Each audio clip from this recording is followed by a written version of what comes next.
The morning sun painted golden streaks across the windows of Windsor Castle, as Charles stood in the grand drawing room, adjusting his tie for the third time. Today marked another public appearance, another chance to show the world that the royal family remained strong and united. Yet beneath his composed exterior, a storm of emotions churned like waves against a rocky shore.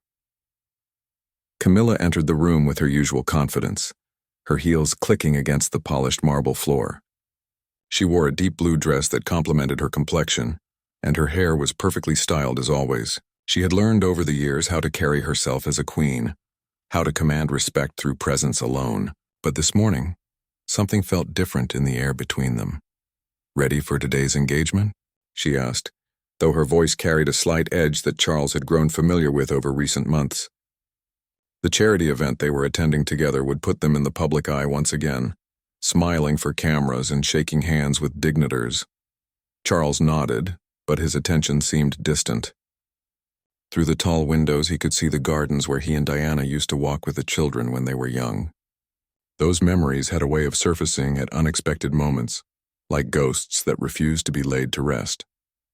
He remembered how Diana's laughter would echo through these very halls, how her presence could light up even the most formal occasions. "Charles," Camilla's voice cut through his thoughts. "You seem preoccupied." He turned to face her, offering a smile that didn't quite reach his eyes. "Just thinking about the speech I need to give today." You know how important these charity events are? But Camilla knew him well enough to recognize when he was being less than truthful. After decades together, she could read the subtle signs in his expression, the way his shoulders tensed when his mind wandered to places she couldn't follow. She had always been the practical one in their relationship, the one who understood the demands of royal duty and accepted them without complaint. Yet lately, she sensed a growing distance between them that had nothing to do with their busy schedules. The drive to the charity event passed in relative silence. Charles gazed out the window at the London streets, watching ordinary people go about their daily lives. He envied their simplicity sometimes, their freedom to love without the weight of history and expectation pressing down upon them. Beside him, Camilla reviewed her notes for the day, her movements efficient and purposeful as always. When they arrived at the venue, the familiar ritual began. Staff members briefed them on the schedule. Photographers positioned themselves for the best angles and security personnel took their places. Charles had performed this dance thousands of times, but today it felt particularly hollow. The charity focused on supporting families affected by loss, a cause that hit closer to home than many realized. As they toured the facilities, meeting with counselors and families who had found healing through the organization's programs, Charles found himself deeply moved by their stories.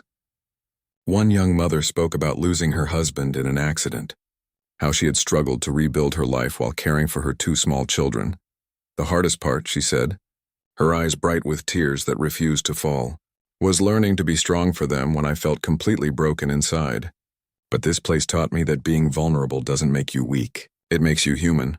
Her words struck Charles like lightning.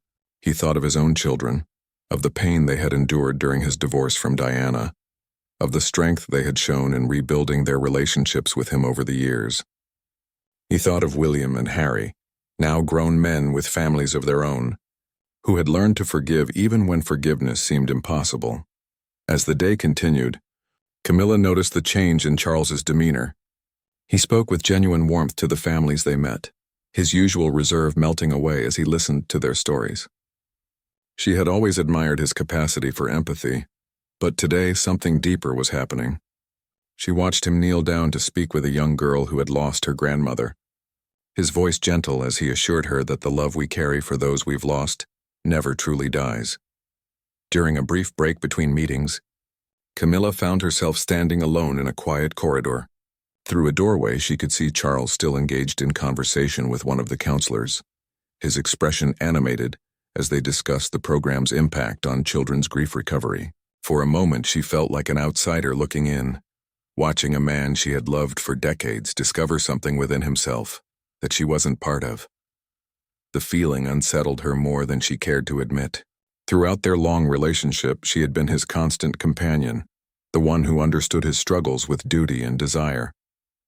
She had weathered the storms of public criticism and private doubt, always believing that their love was strong enough to overcome any obstacle. But standing there in that corridor, watching Charles connect with strangers in a way that seemed to nourish his soul, she wondered if she truly knew him as well as she thought. When they finally returned to the castle that evening, the silence between them felt heavier than before. Charles went directly to his study, claiming he needed to review correspondence while Camilla retreated to her private sitting room. She poured herself a glass of wine and settled into her favorite chair, trying to make sense of the day's events. Outside, rain began to fall against the windows, creating intricate patterns that shifted and changed with each gust of wind. Camilla found herself thinking about the early days of her relationship with Charles, when their love had felt like a secret treasure that belonged only to them. They had overcome so many obstacles to be together, had weathered decades of scrutiny and judgment. Yet tonight she couldn't shake the feeling that something fundamental was shifting between them. In his study, Charles sat at his desk with papers scattered before him, but his mind was elsewhere. The conversations from the day replayed in his memory, particularly the words of the young mother about strength and vulnerability. He thought about his own journey, the choices he had made, the people he had loved and lost along the way. The weight of kingship sat heavily on his shoulders, but tonight it felt different somehow, less like a burden and more like a responsibility that demanded his authentic self rather than just his royal persona. 3 weeks had passed since that charity event, but the subtle shift in the castle's atmosphere remained. Charles found himself spending more time in the library, surrounded by books that had belonged to his grandmother and great-grandfather. The leather-bound volumes contained not just knowledge, but memories of a simpler time when duty felt less complicated and love seemed more straightforward. Camilla had noticed his retreat into solitude, though she tried to maintain her usual routine. She attended her own engagements with the same grace and efficiency that had made her respected among the palace staff and the public. Yet in quiet moments she caught herself studying Charles's face for clues about what was troubling him, searching for the warmth that seemed to have grown more elusive lately. The announcement came on a Tuesday morning. William's office had called to inform them that Kate was organizing a special memorial garden at Kensington Palace, dedicated to Diana's humanitarian work. The project would include representatives from various charities that Diana had supported, and the entire royal family was invited to participate in the planning and dedication ceremony. Charles set down the phone and stared out his office window at the autumn leaves beginning to turn.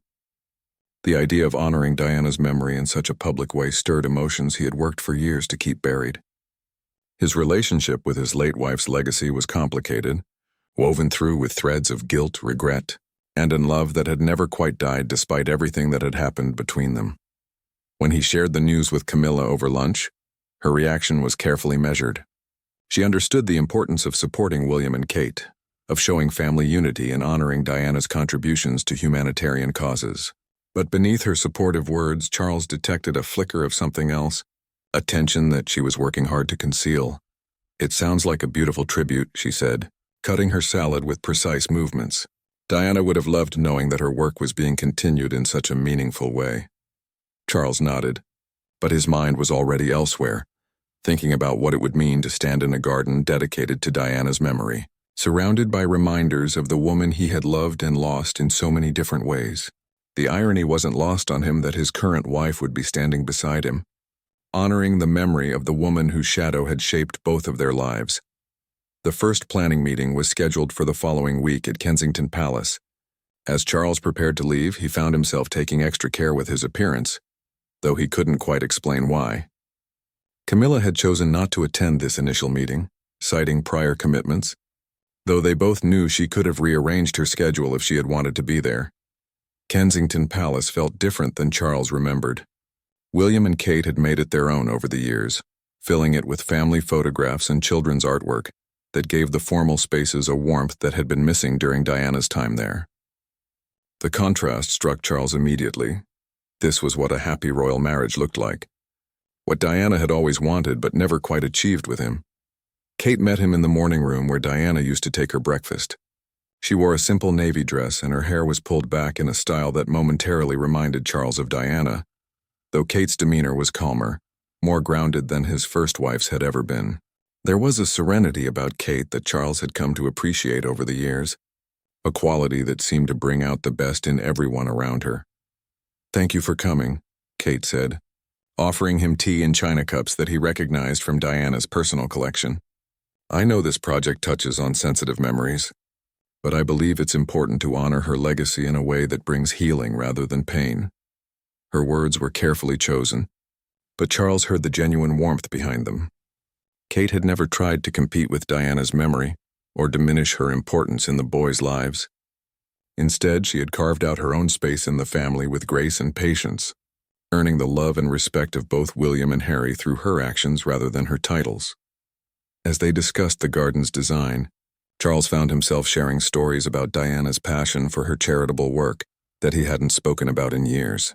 Kate listened with genuine interest, occasionally asking questions that showed her deep understanding of both Diana's motivations and the complex emotions surrounding her legacy. She had this remarkable ability, Charles found himself saying, to make everyone she met feel like they were the most important person in the room. Whether it was a homeless teenager or a head of state, she gave them her complete attention. "It was a gift that I never quite understood how to replicate." Kate smiled gently. "But you have your own gifts, Charles. I've seen how you connect with people when you're truly present with them. Diana's approach was different from yours, but that doesn't make it better or worse. Just different." Her insight surprised him.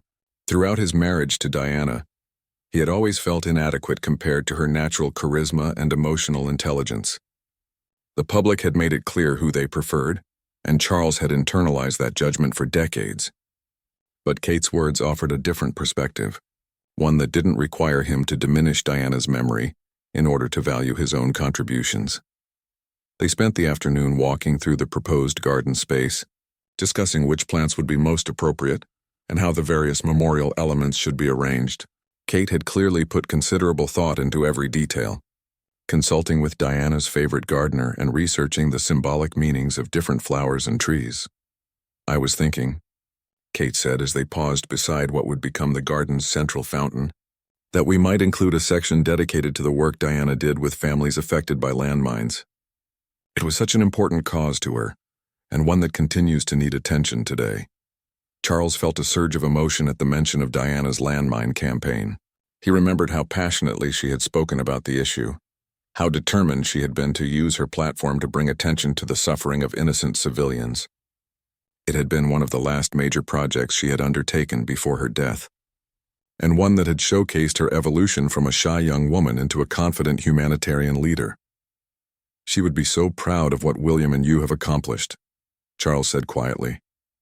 "The way you've built your family, the work you do together, the stability you've brought to his life. It's everything she wanted for him." Kate's eyes brightened with tears she didn't quite shed. "She raised 2 remarkable sons. William tells me stories about her that make me wish I could have known her personally. But I hope that through this garden, future generations will understand not just what she accomplished, but who she was as a person." As Charles drove back to Windsor that evening, his mind replayed every moment of the afternoon. Something had shifted during his conversation with Kate, a loosening of old knots of guilt and regret that he had carried for so long. For the first time in years, he had been able to talk about Diana without feeling like he was betraying either her memory or his current marriage. When he arrived at the castle, Camilla was waiting in the drawing room with a cup of tea and the evening newspapers. She looked up as he entered, searching his face for clues about how the meeting had gone. "How was Kate?" she asked, her voice carefully neutral. "She's remarkable," Charles said, settling into his chair beside her. "The garden is going to be beautiful. Diana would have loved it." Something in his tone must have struck Camilla differently than usual. Instead of the slight tension that often accompanied discussions of Diana, she heard something else in his voice, a piece that had been missing for a long time. And for reasons she couldn't quite name, that piece unsettled her more than his previous struggles with Diana's memory ever had. The garden project consumed more of Charles's thoughts than he had expected.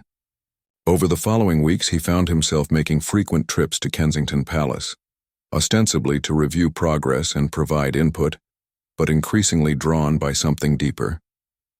Each visit revealed new layers of Kate's thoughtfulness, an intelligence that he hadn't fully appreciated before.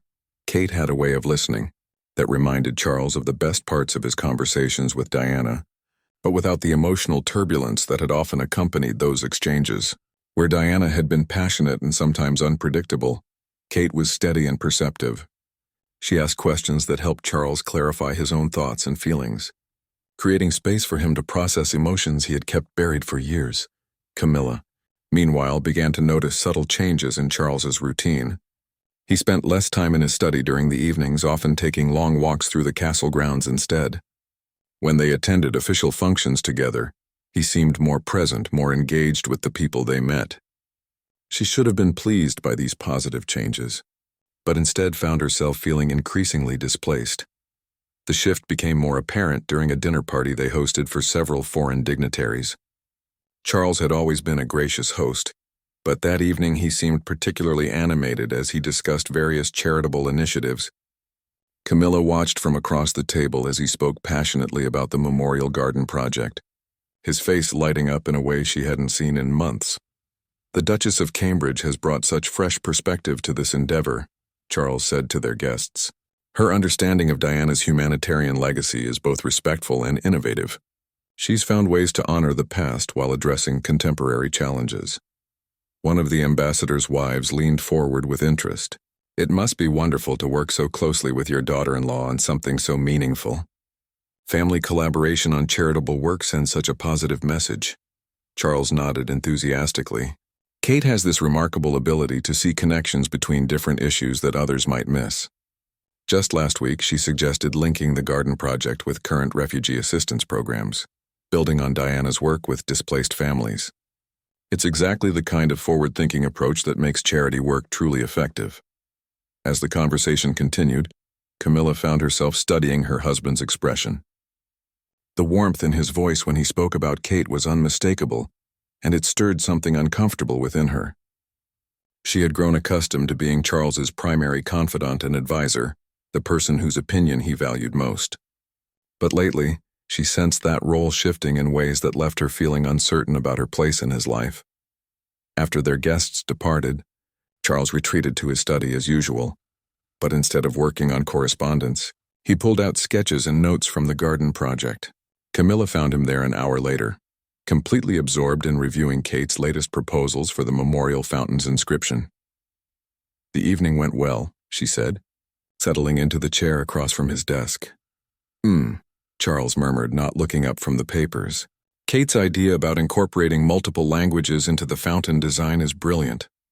It reflects Diana's international humanitarian work while making the memorial accessible to visitors from different cultures." Camilla watched him trace his finger along the sketches, noting the care with which he studied every detail. "You seem very invested in this project." Something in her tone made Charles look up. For a moment, they regarded each other across the desk, and Camilla saw a flicker of something in his eyes that she couldn't quite identify. It wasn't guilt exactly, but perhaps an awareness that his enthusiasm for the garden, and for working with Kate, had become more apparent than he had intended. "It's important to get it right," he said carefully. "Diana's memory deserves nothing less than perfection." But Camilla heard what he didn't say as clearly as what he did. This wasn't just about honoring Diana anymore. Something about the process of creating this memorial, about working closely with Kate on something so meaningful, had awakened something in Charles that went beyond duty or family obligation. The next morning, Charles received an unexpected phone call from Kate. She was at Kensington Palace, she explained, and had discovered something in Diana's personal belongings that she thought he should see. Her voice carried an excitement that intrigued him, and he found himself agreeing to visit that afternoon despite having no official reason to be there. When he arrived, Kate led him to Diana's former sitting room, which had been converted into a private family space but still contained some of her personal items. On the coffee table lay an old photo album, its leather cover worn soft with age. "I was going through some boxes that William had stored away," Kate explained, "and I found this. It's filled with pictures from Diana's charity visits, but there are also some personal moments that I think you should see." As they sat together on the sofa, turning through the pages, Charles felt transported back in time. There were photos he had never seen before. Diana laughing with AIDS patients at a London hospital, kneeling beside homeless children, dancing with elderly residents at a care facility. But scattered throughout were more intimate images. Diana reading bedtime stories to William and Harry, helping with homework, building sandcastles during family holidays. "Look at this one," Kate said softly, pointing to a photo of Charles and Diana at William's christening. In the image, they were both looking down at their baby son with expressions of pure love and hope. William has his father's eyes, but Diana's smile. Charles stared at the photograph for a long moment. He remembered that day vividly, the joy they had felt, the sense that their future together stretched out before them like an endless possibility. Looking at it now, with the knowledge of everything that had followed, he felt a profound sadness for the young couple they had been, so full of dreams that would never quite come true. "We were happy then," he said quietly. "At least we tried to be." Kate turned the page to reveal more recent photos. Diana with teenage William and Harry. Their relationship clearly evolved into something closer to friendship than traditional parent-child dynamics. In these images, Diana looked more confident, more settled in herself than she had in the early years of her marriage. "She found her way eventually," Kate observed. "William tells me that in her final years she seemed more at peace with herself, more focused on her work than on the pain of the past." Charles nodded, remembering those last conversations with Diana. The bitter arguments had given way to a kind of resigned civility, and occasionally even warmth when they were discussing the boys. She had been planning new charitable ventures, talking about using her experiences to help other women navigate difficult divorces. Her death had cut short not just her life, but her journey toward healing. "I wish I could have supported her better," Charles admitted. "I wish I had understood what she needed, what she was trying to tell me." Kate looked at him with the same gentle understanding she had shown throughout their collaboration on the garden project. "You were both young, both trying to figure out impossible situations. The important thing is what you learned from it, how you've grown since then." Her words offered a kind of absolution that Charles hadn't realized he needed. For years he had carried the weight of his failed marriage like a stone in his chest, convinced that his inability to make Diana happy reflected some fundamental flaw in his character. But Kate's perspective suggested a different interpretation, that some relationships, despite the best intentions of everyone involved, simply aren't meant to last, and that failure doesn't negate the love that existed or the good that can come from the experience. As they continued through the album, Charles found himself sharing memories he had never discussed with anyone, not even Camilla. Kate listened without judgment, occasionally offering insights that helped him see familiar events from new angles. When he finally left Kensington Palace that evening, he felt as though he had laid down a burden he had been carrying for decades. But as he drove home through the London evening traffic, another realization began to surface. The lightness he felt wasn't just about making peace with his past. It was also about the present, about the unexpected connection he had found with Kate through this shared project. She had become more than just his daughter-in-law. She had become a friend, a confidant, someone who understood aspects of his character that he hadn't even understood himself. The thought both thrilled and terrified him, because for the first time in his marriage to Camilla, Charles found himself looking forward to spending time with another woman, not romantically, but with an emotional intimacy that felt both completely innocent and deeply significant. The garden's dedication ceremony was scheduled for a crisp October morning, and the preparations had reached a fever pitch. Charles found himself at Kensington Palace almost daily now, working with Kate to ensure every detail was perfect. Their collaboration had evolved into something that felt natural and effortless, a meeting of minds that neither of them had anticipated when the project began. Camilla watched these developments from an increasingly uncomfortable distance. While Charles's work with Kate remained entirely appropriate and professional, the energy between them was unmistakable. She saw it in the way Charles's voice changed when he spoke Kate's name, in the extra care he took with his appearance before their meetings, in the lightness of his step when he returned from Kensington Palace. The night before the ceremony, Camilla found Charles in their bedroom, standing before the mirror as he adjusted his cufflinks. She had seen him prepare for thousands of public events over the years, but tonight something was different. He seemed nervous, almost excited, in a way that reminded her of a much younger man preparing for something significant. "Tomorrow will be meaningful for the boys," she said, settling onto the edge of their bed to watch him. "Yes," Charles replied, his attention focused on his reflection. Kate has created something truly special. Diana would have been so proud of what she's accomplished. There it was again, that warmth in his voice when he mentioned Kate. Camilla had tried to dismiss it as simple admiration for her daughter-in-law's work, but the feeling in her chest told her it was something more complicated than that. "You've been spending quite a lot of time at Kensington Palace lately," she said, keeping her voice light. Charles paused in his preparations, meeting her eyes in the mirror. The project required hands-on involvement. Kate wanted to make sure we got every detail right.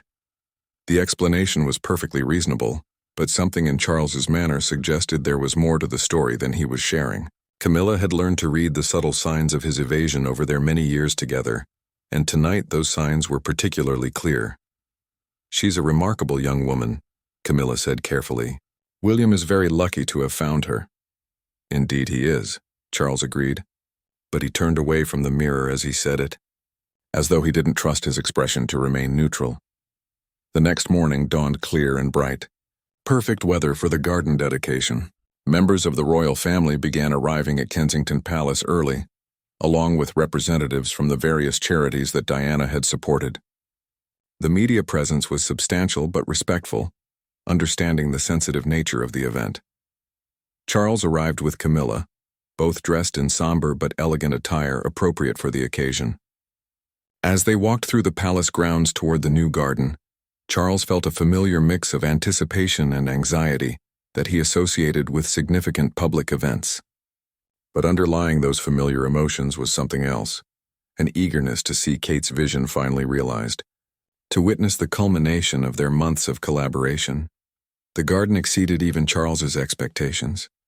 Kate had created a space that felt both formal and intimate, with winding paths that led visitors through different sections representing various aspects of Diana's humanitarian work. The central fountain featured the multilingual inscription they had discussed, surrounded by plantings that would provide year-round interest and beauty. Kate stood near the entrance, greeting arriving guests with the grace and warmth that had made her such a beloved member of the royal family. She wore a deep emerald dress that complemented the garden's greenery, and her hair was styled in a simple chignon that emphasized the elegant lines of her neck and shoulders. When she saw Charles approaching, her face lit up with a smile that seemed to radiate genuine joy. "You're here," she said, reaching out to take his hands in greeting. "Are you ready to see everything finished?" The contact was brief and entirely appropriate, but Charles felt an unexpected jolt of electricity at her touch.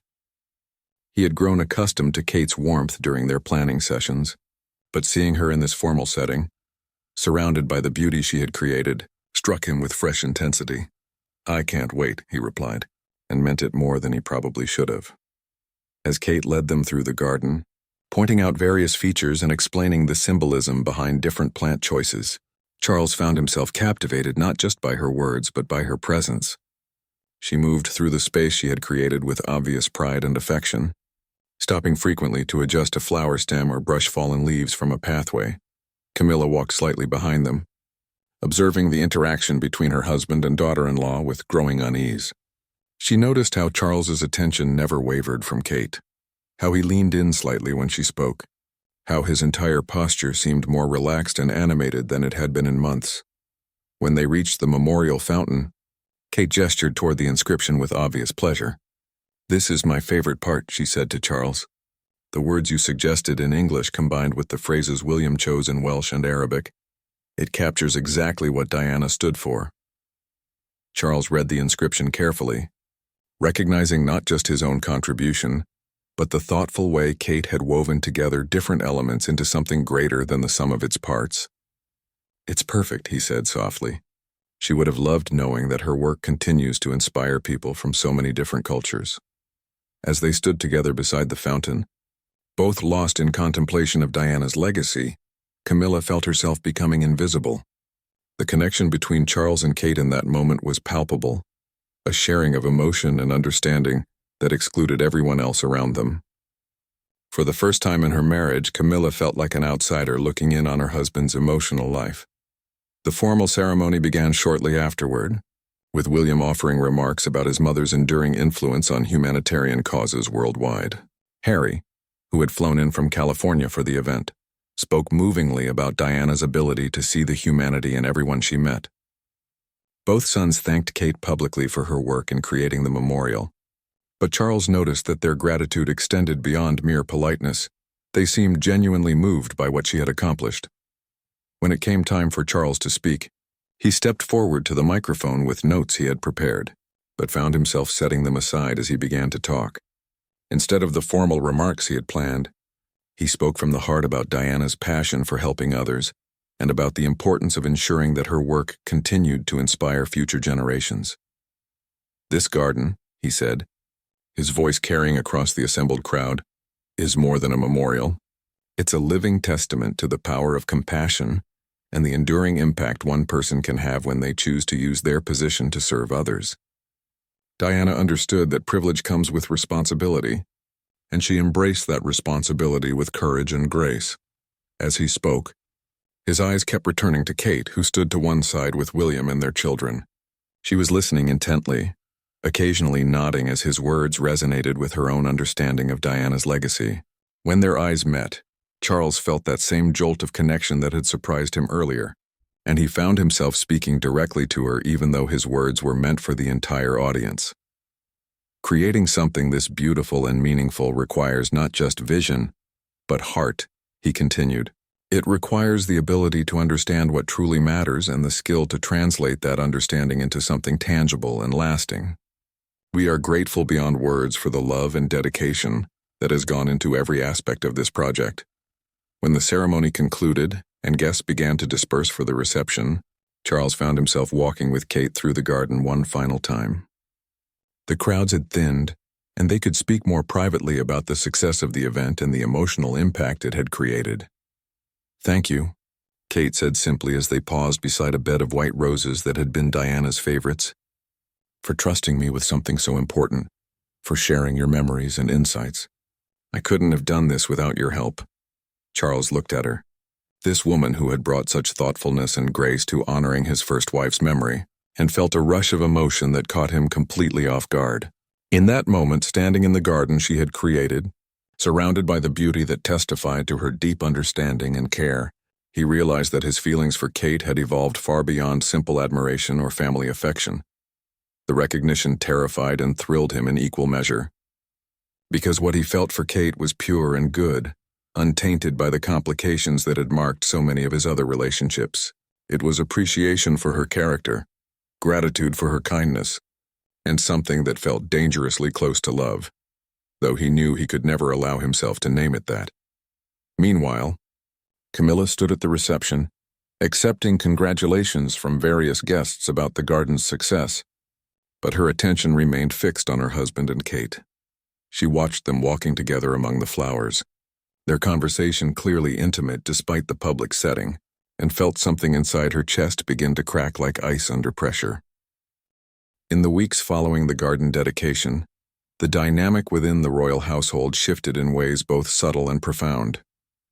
Charles found reasons to visit Kensington Palace more frequently, ostensibly for follow-up meetings about the garden's maintenance and future programming, but increasingly driven by a desire he didn't fully understand or want to examine too closely. Kate, for her part, seemed genuinely pleased by Charles's continued involvement. She valued his insights and experience, and their conversations had evolved beyond the memorial project to encompass broader discussions about royal duty, charitable work, and the challenges of balancing public service with personal fulfillment. She appreciated having someone who understood the unique pressures of royal life, someone she could speak with honestly about her hopes and concerns for her children's futures. Their friendship had developed an easy intimacy that felt both natural and slightly dangerous. They shared inside jokes about palace protocol, commiserated over the challenges of managing demanding schedules, and found themselves discussing topics they rarely explored with others.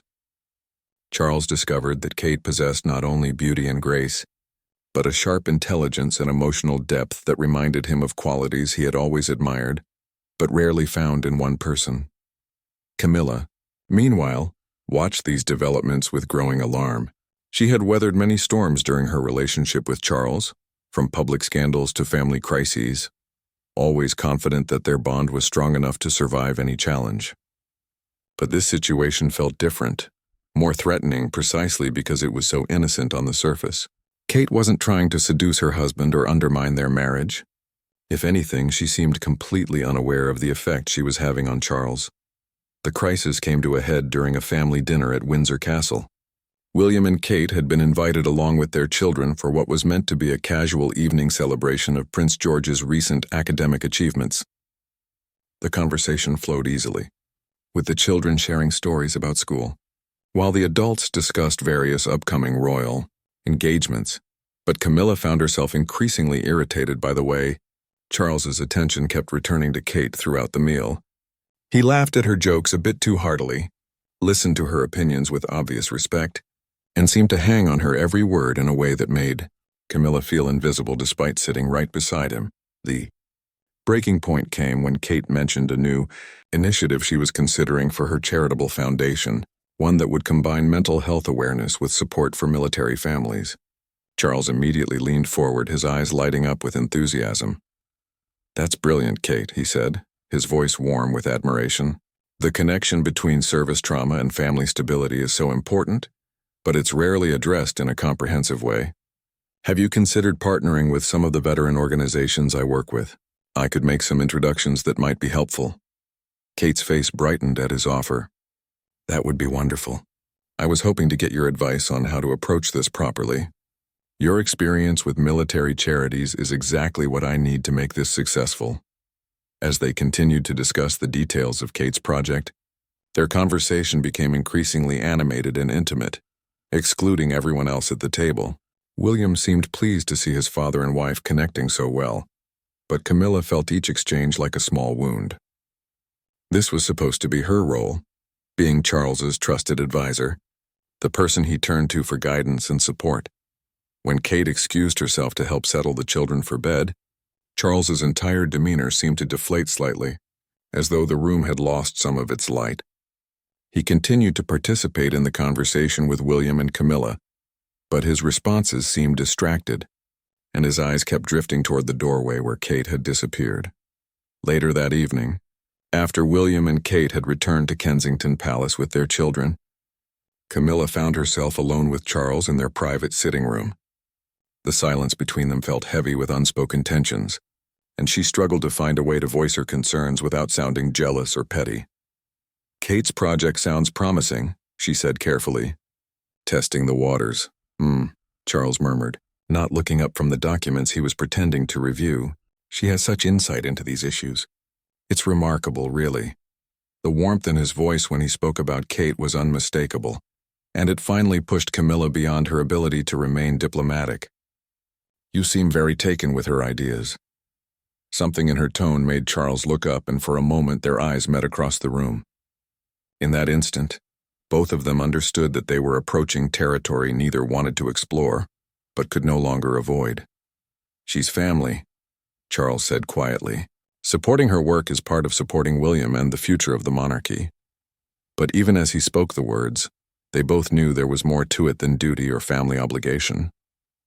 The energy between Charles and Kate had become something that existed independent of their official roles, something personal and immediate that had nothing to do with royal protocol or charitable foundations. "Of course," Camilla replied, but her voice carried a note of sadness that cut through Charles's defenses more effectively than anger would have. "I just miss having that kind of connection with you myself." Her honesty was devastating precisely because it wasn't accusatory. She wasn't blaming him or demanding explanations. She was simply acknowledging what they both knew, that something had changed between them, that Charles's emotional energy was flowing in a different direction, leaving their marriage feeling hollow despite the absence of any actual wrongdoing. Charles set down his papers and looked at his wife with genuine regret.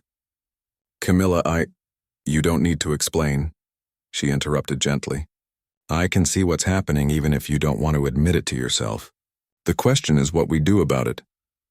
Her words hung in the air between them, heavy with implications neither was ready to confront directly. Charles understood that they had reached a crossroads in their marriage, a moment that would define their future regardless of how they chose to handle it. The next morning, Charles found himself walking through the gardens at Windsor, trying to make sense of his emotions. He had never intended for his feelings toward Kate to develop beyond appropriate family affection, But somewhere during their months of collaboration, something deeper had taken root. He found himself looking forward to her smile, treasuring her laughter, seeking her opinion on matters that had nothing to do with their official duties. But Kate was his daughter-in-law, married to his son, the mother of his grandchildren. Any romantic feelings he might have developed were not only inappropriate, but potentially destructive to his entire family. The guilt of these realizations warred with the genuine happiness he felt in Kate's presence, creating an internal conflict that was becoming increasingly difficult to manage. Meanwhile, at Kensington Palace, Kate was beginning to sense that something had shifted in her relationship with Charles, though she couldn't quite identify what it was. Their conversations had become more personal, their interactions more charged with an energy she didn't fully understand. She valued their friendship and enjoyed their collaboration, but recently she had begun to notice the way Charles looked at her, the extra attention he paid to her opinions and feelings. The awareness made her uncomfortable, not because she sensed any threat or inappropriate behavior, but because she could see how her friendship with Charles might be affecting his marriage. She had grown fond of Camilla over the years and had no desire to cause problems in their relationship, even inadvertently. During a quiet moment between official appointments, Kate found herself standing in Diana's memorial garden, contemplating the unexpected consequences of the project that had brought such beauty into the world. She had created this space to honor Diana's memory and to provide healing for the family, but somehow it had also created complications she hadn't anticipated. As she stood among the flowers that were thriving in the autumn sunshine, Kate made a decision that would require considerable sacrifice, but seemed necessary for everyone's well-being. The friendship she had developed with Charles meant a great deal to her, but not at the cost of his marriage or her family's harmony. She pulled out her phone and composed a careful message, one that would begin the process of creating more appropriate distance between them while preserving the mutual respect and affection that had grown between them. It was perhaps the most difficult text she had ever written, because it meant giving up something precious in service of something more important. Back at Windsor Castle, Charles received Kate's message while sitting in the library where this whole emotional journey had begun. As he read her gentle but firm suggestion that they should limit their personal meetings and focus their interactions on official duties, he felt a profound sense of loss that surprised him with its intensity. But underneath the sadness was a recognition that Kate was right, that their friendship had evolved in ways that were dangerous to everyone involved. Her wisdom in stepping back before any real damage was done only increased his admiration for her, even as it broke his heart just a little. As evening fell over the castle, Charles found Camilla in their bedroom, reading quietly by the window. She looked up as he entered, and something in his expression told her that a decision had been made, that the crisis that had been building between them was about to resolve itself one way or another. Charles stood in the doorway of their bedroom, Kate's message still glowing on his phone screen. The words were carefully chosen, diplomatic yet clear in their intent to create distance between them. Reading between the lines, he understood that Kate had recognized the same dangerous territory he had been struggling to navigate, and she was taking steps to protect everyone involved. "What is it?"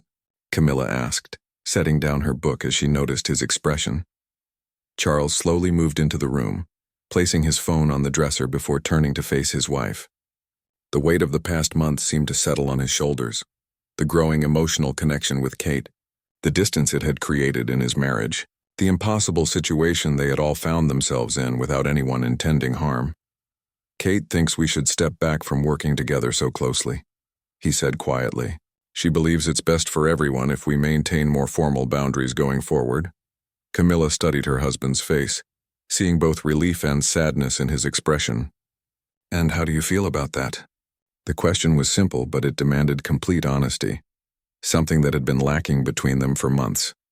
Charles sat on the edge of their bed, suddenly feeling much older than his years. Disappointed, he admitted. "But she's right. What was happening between us? It wasn't appropriate, even though nothing improper ever occurred. I can't deny that my feelings for her had grown beyond what they should have been."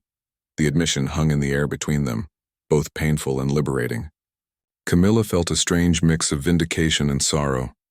She had been right about what she had sensed, but knowing that brought no satisfaction, only a deeper understanding of how close they had come to losing something precious. "Thank you for being honest," she said softly. "I know that couldn't have been easy to acknowledge." Charles looked at his wife, this woman who had stood by him through decades of challenges and criticism, who had loved him when loving him was neither easy nor popular. In the wake of his infatuation with Kate, he was seeing Camilla with fresh eyes, remembering all the qualities that had drawn him to her in the first place. "I never meant for it to happen," he said. "Kate is remarkable, but you are my wife. You're the woman I chose to spend my life with. The one who understands me better than anyone else ever has. I let myself get caught up in something that made me lose sight of that." Camilla rose from her chair and moved to sit beside him on the bed. "Charles, Kate is remarkable. She's intelligent and kind and everything you said she was. I can understand why you were drawn to her. But she's also wise enough to recognize when something needs to stop before it goes too far." The conversation that followed was perhaps the most honest they had shared in years. They talked about the loneliness that had crept into their marriage, the way their official duties had gradually consumed more and more of their personal time, leaving less space for the intimacy that had once been their foundation. They discussed Charles's lingering guilt over his failed marriage to Diana, and how his work with Kate on the memorial garden had somehow become tangled up with those unresolved feelings.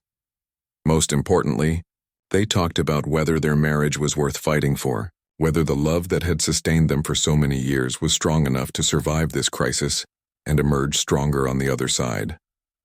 "I don't want to lose you," Charles said finally. "These past months have shown me how easily that could happen. How taking someone for granted can create distance even when there's no intention to cause harm." "I don't want to lose you either," Camilla replied. "But we need to rebuild what we had. We can't just pretend this didn't happen and go back to the way things were." Over the following weeks, Charles and Camilla began the careful work of repairing their relationship. They made time for regular dinners together without staff or official business intruding. They took long walks through the castle grounds, rediscovering the easy conversation that had marked their early years together. They attended counseling sessions with a discreet therapist who specialized in helping couples navigate complex relationship dynamics. Meanwhile, Kate maintained the professional distance she had established, interacting with Charles only when official duties required it. The warmth between them remained, but it was carefully contained within appropriate boundaries. When they were required to work together on royal functions, their behavior was impeccable, friendly but formal, collaborative but not intimate. The change was noticed by palace staff and family members, though no one commented directly. William seemed relieved that the close working relationship between his father and wife had returned to more traditional parameters, even if he hadn't fully understood why the shift had been necessary. During a family Christmas gathering at Sandringham, Charles found himself observing the easy dynamic between William and Kate with new appreciation. Watching them together, the casual touches, the shared glances, the obvious contentment in each other's company, reminded him of what a healthy marriage looked like. It also highlighted what had been missing from his own relationship with Camilla and what they were working to rebuild. On Christmas morning, as the family gathered for their traditional gift exchange, Charles noticed Kate placing a small wrapped package beside his chair. When he opened it later, he found a simple leather journal embossed with his initials, along with a note written in Kate's careful handwriting. "For recording the thoughts and reflections of a king who cares deeply about making a positive difference in the world. Thank you for your friendship and guidance. With respect and affection always, Catherine." The gift was perfectly appropriate, thoughtful, but not personal, acknowledging their connection while respecting the boundaries they had established.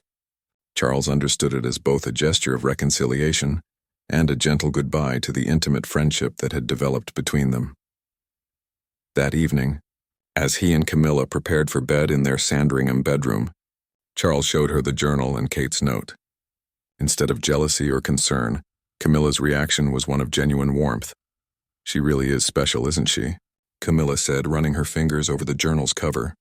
"I can see why you were drawn to her, but I'm glad she was wise enough to step back when she did." "So am I," Charles replied, meaning it completely. "What we had was beautiful in its way, but it wasn't worth risking what you and I have built together." As the new year began, Charles found himself using Kate's journal to record his thoughts and observations about his royal duties, his hopes for the future, and his gratitude for the hard-won wisdom that had emerged from their crisis. Writing became a form of meditation for him, a way of processing emotions and experiences that helped him maintain perspective on what truly mattered. The memorial garden at Kensington Palace thrived through the winter, its evergreen elements providing structure and beauty even in the coldest months. Visitors continued to come, drawn by the peaceful atmosphere Kate had created and the enduring legacy of Diana's humanitarian work. The garden had fulfilled its intended purpose of providing healing and inspiration, though perhaps not in the ways any of them had originally expected. One spring afternoon, Charles found himself at Kensington Palace for an official function related to one of his charitable organizations. As the event concluded, he walked through Diana's memorial garden one final time, remembering the months of collaboration that had created this beautiful space and the unexpected journey of self-discovery it had precipitated. Kate appeared beside him as he stood near the central fountain, having noticed him from her office window. They hadn't spoken privately in months, but the garden seemed to create a space where conversation was natural and appropriate. "It's looking beautiful," Charles said, gesturing toward the flower beds that were beginning to show their spring growth. "You should be very proud of what you've accomplished here." "We accomplished it together," Kate replied gently. "And I think Diana would be pleased not just with the garden, but with everything it helped us all learn about ourselves and each other." They stood in comfortable silence for a moment, two people who had shared something meaningful and had been wise enough to know when to step back before it caused harm. The connection between them remained, but it had been transformed into something safer and more sustainable. Mutual respect, genuine affection, and the kind of family bond that could exist without threatening other relationships. "How are things with Camilla?" Kate asked quietly. Charles smiled, the first genuinely relaxed expression she had seen on his face in months. "Better than they've been in years, actually. Thank you for asking, and thank you for being wise enough to see what I was too caught up to recognize." Kate nodded, understanding passing between them that needed no further explanation. They had navigated dangerous waters together and found their way to safer shores, older and wiser for the experience. As Charles walked away from the garden that afternoon, he felt a sense of peace that had been missing for months. The crisis had passed, his marriage was stronger than before, and he had learned valuable lessons about himself and his capacity for both love and wisdom. Most importantly, he had discovered that sometimes the greatest act of love is knowing when to step back, when to choose duty over desire, when to protect what matters most even when it requires personal sacrifice. 2 years had passed since the memorial garden dedication, and the royal family had settled into a new rhythm that reflected the lessons learned during that transformative period. The garden itself had become one of London's most beloved peaceful spaces, drawing visitors who came seeking solace and inspiration from Diana's legacy of compassion and service. Charles stood at his office window at Buckingham Palace, watching the morning light filter through the ancient trees that had witnessed centuries of royal history. His schedule for the day included meetings with several charitable organizations, but first he had something more personal to attend to, a conversation that had been months in the making. Camilla entered his office carrying 2 cups of tea, a ritual they had established during their process of rebuilding their relationship. These quiet moments together had become precious to them both, islands of intimacy in their otherwise busy public lives. "The Commonwealth representatives are gathering in the blue drawing room," she said, settling into the chair across from his desk. "But you have a few minutes before you need to join them." Charles accepted his tea gratefully, still marveling at how natural and comfortable their interactions had become again. The work they had done together to repair their marriage had created something stronger and more honest than what they had shared before the crisis. They had learned to communicate more openly, to make time for each other despite their demanding schedules, and to appreciate what they had rather than taking it for granted. "I've been thinking about our conversation last week," Charles said, referring to a discussion they'd had about the future of the monarchy and their role in preparing the next generation for their eventual responsibilities. About how experiences, even difficult ones, can sometimes lead to unexpected growth and wisdom. Camilla smiled, understanding the deeper meaning behind his words.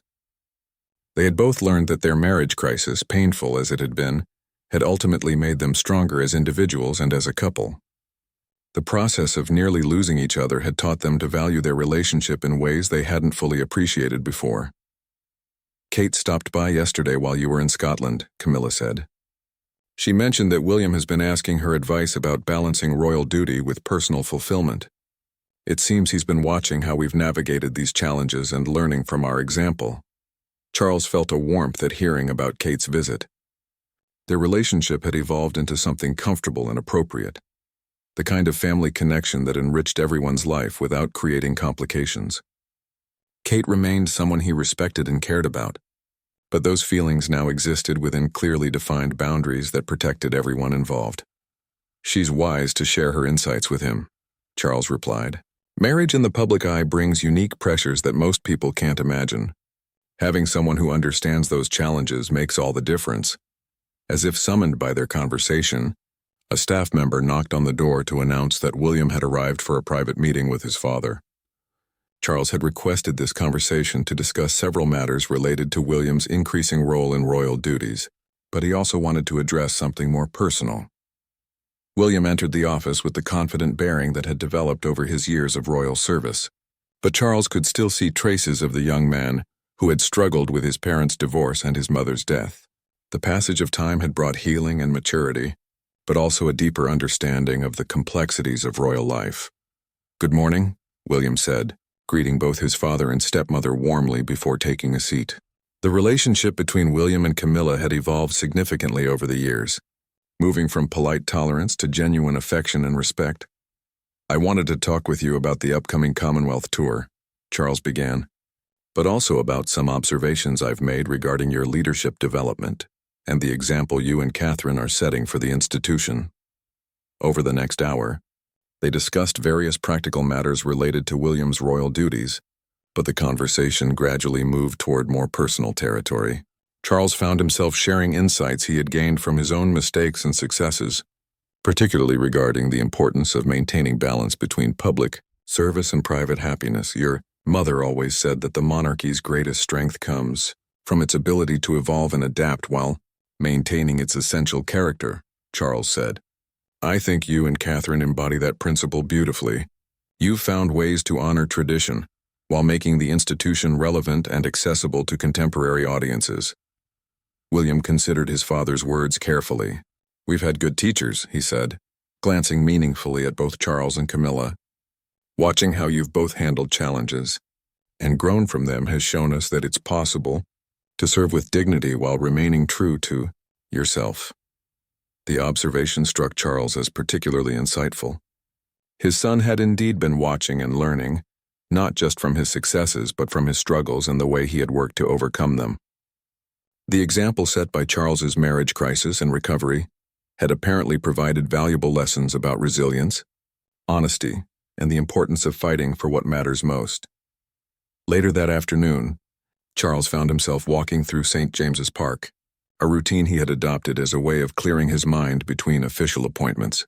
The park was busy with tourists and local office workers enjoying their lunch breaks, and Charles appreciated the opportunity to observe ordinary life continuing around him.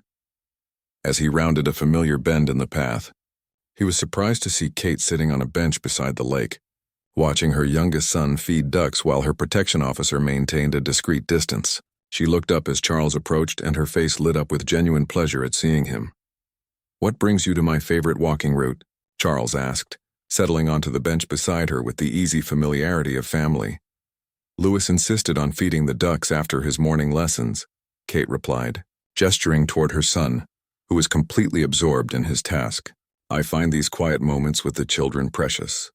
They remind me of what really matters beyond all the official obligations." Charles watched his grandson's intense concentration on the simple task of duck feeding and felt a familiar surge of love and protectiveness. These children would grow up to face pressures and responsibilities that most people couldn't imagine, but they would also have opportunities to make meaningful differences in the world. "He has Diana's intensity," Charles observed, "that ability to become completely absorbed in whatever captures his attention." Kate nodded. "William sees it too. Sometimes I catch him watching the children and I know he's remembering stories about his mother, seeing her characteristics emerging in them." They sat in comfortable silence for a few minutes, Two people who had navigated complicated territory together and emerged with mutual respect and understanding. The attraction that had once threatened to destabilize their family relationships had been transformed into something safer but no less valuable. A deep appreciation for each other's character and contributions, I should probably ask. Kate said eventually, "How are things between you and Camilla?" "William worries sometimes that our family creates additional pressures for your marriage." Charles smiled at her characteristic thoughtfulness. "Things are very good between us, actually. Better than they've been in years. Working through that difficult period taught us both a great deal about ourselves and about what we value most. In a strange way, I'm grateful for the crisis because it forced us to address issues we might have ignored otherwise." Kate's relief was evident. "I'm so glad. I've always admired what you and Camilla have built together.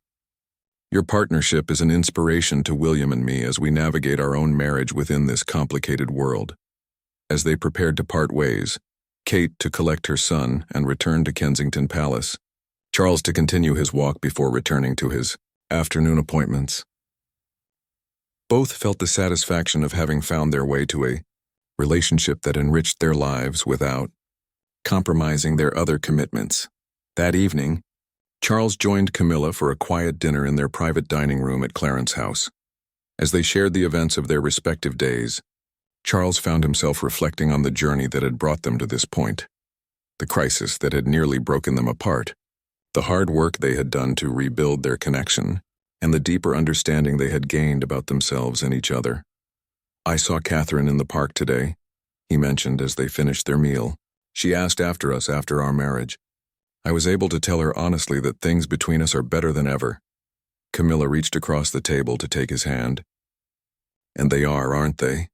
I never thought I'd be grateful for such a difficult experience, but it taught us things about ourselves and our relationship that we might never have learned otherwise."